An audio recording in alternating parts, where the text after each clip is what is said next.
Call of the Wild by Jack London. Chapter 10. The Call of the Wild. One night Buck woke up suddenly and sniffed the air, his hair bristling. From the forest came a call that was different than before. It was a long, drawn-out howl. He sprang through the camp, where everyone was still asleep, and ran through the woods. As he moved closer to the cry, he went slowly and carefully until he came to an open place among the trees. There, Buck saw a long, lean timber wolf sitting on its hind legs, with its nose pointed to the sky. Buck made no noise, but the wolf stopped howling and looked around. Buck walked into the open, half crouching, his body poised and ready to jump, tail straight and stiff. Buck wanted to show that he could be friendly, but the wolf ran away. Buck followed and easily caught up to him. The wolf whirled around, ready to fight. Buck did not attack. Instead, he circled around the wolf and tried to show that he was friendly. The wolf was suspicious and afraid.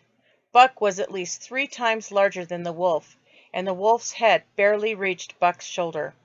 When he saw a chance, the wolf ran away, and Buck chased him again. Buck always caught up to him, and he ran again until he was tired. In the end, Buck got what he wanted, the wolf finding that he was not in danger. Finally, sniffed noses with him. They became friendly and played with each other in a nervous, shy way. After some time, the wolf started off at an easy run. He wanted Buck to come along, and they ran side by side through the night into the mountains. They ran for days, and Buck was happy. He knew he was finally answering the call, running next to his friend, who was like a brother to him. They stopped by a stream to drink, and then Buck remembered John Thornton. He sat down.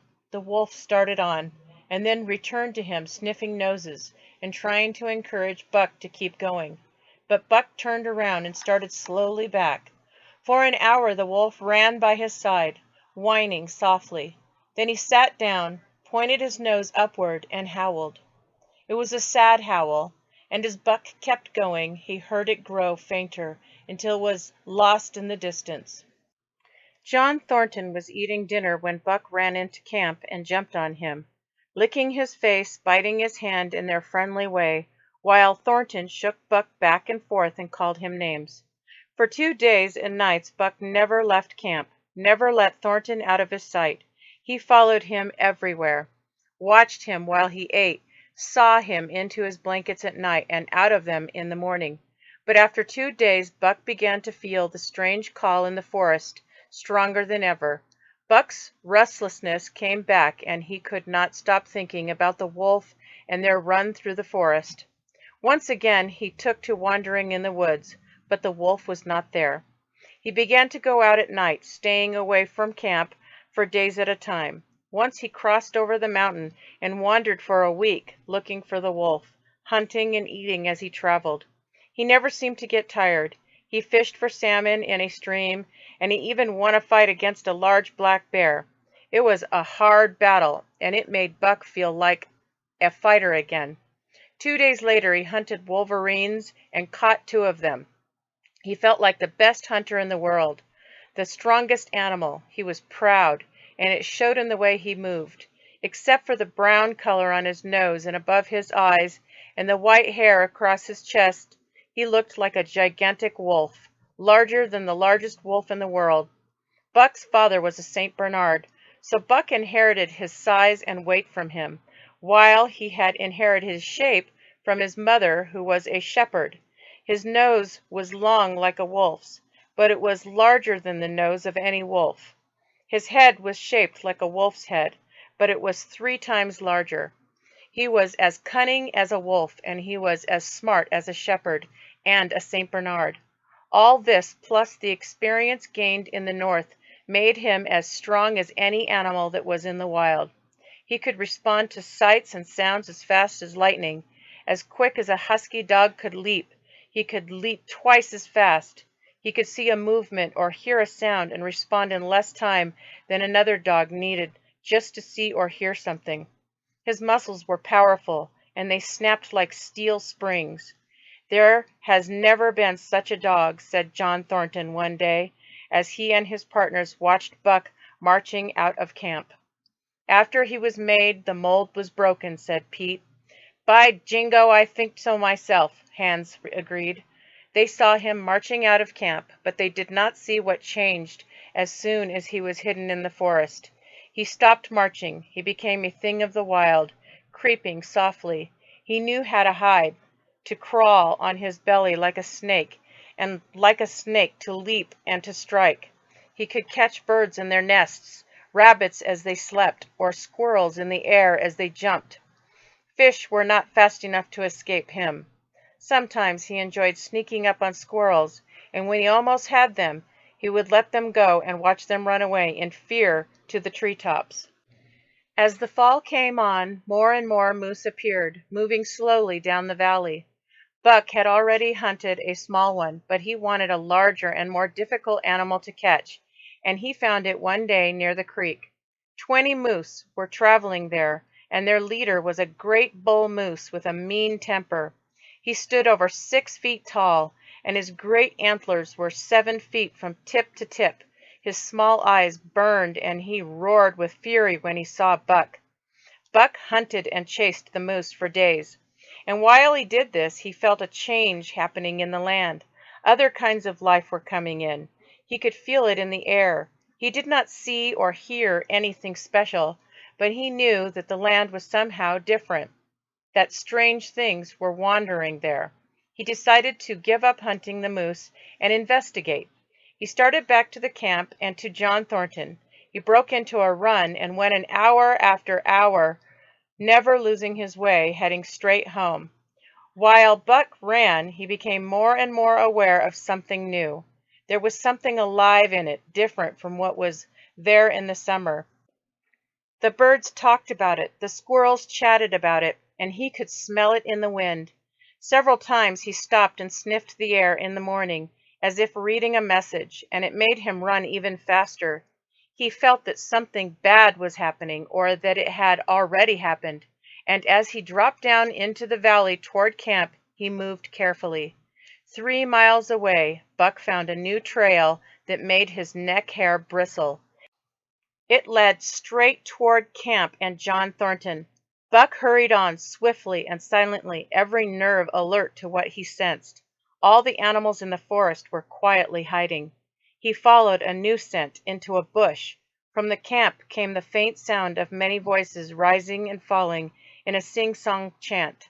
Creeping closer, Buck looked to where the cabin should have been and saw something that made the hair on his neck and shoulders stand up.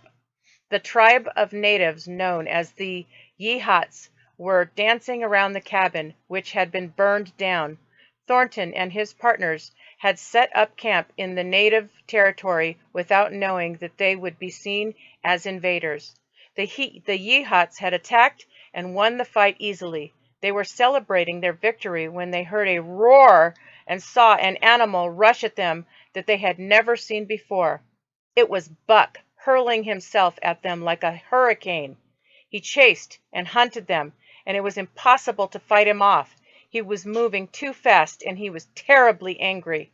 The Yeehats panicked and ran into the woods, calling Buck an evil spirit, and Buck felt evil as he chased after them. After some time, Buck returned to the camp, which had been destroyed. The men and dogs were gone. Buck could smell the place where Thornton had fought and lost. All day Buck roamed around the camp, but he did not know what he should do. He only knew that John Thornton was gone. It left an empty space in him that was like hunger, but it ached, and he knew that food could not fill it up.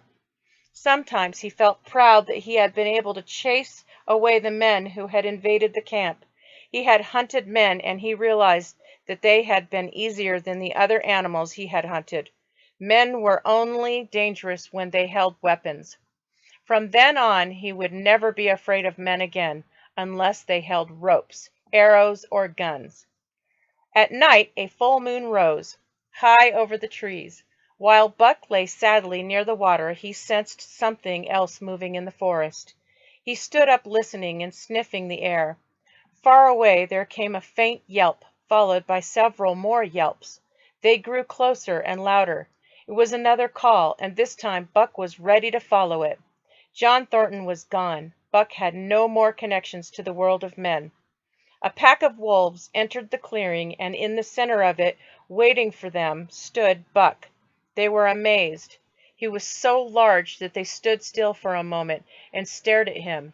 Then the bravest one of them leapt straight at Buck like a flash. Buck fought back. More and more of them tried to attack him, and he fought all of them off. He did so well that after half an hour the wolves retreated. They were tired and hurt. Some were lying down, others stood, watching Buck, and others were drinking from the water. One wolf, long and lean and gray, approached cautiously in a friendly way, and Buck recognized him as the one he had met before. He was whining softly, and as Buck whined, they touched noses. Then an old wolf, thin and battle-scarred, came forward. Buck also sniffed noses with him. Then the old wolf sat down, pointed his nose at the moon, and let out a long wolf howl. The others sat down and howled. And now the call came to Buck, too. He sat down and howled with them. After that, the pack crowded around him, sniffing in a half-friendly, half-savage way. The leaders carried the youngest ones and ran away into the woods. The wolves followed, yelping together, and Buck ran with them, side by side with his wild friend, yelping as he ran. And here may well end the story of Buck, the dog who had once loved nothing more than to lie in the sun in Judge Miller's big house in the lush Santa Clara Valley, was now long gone.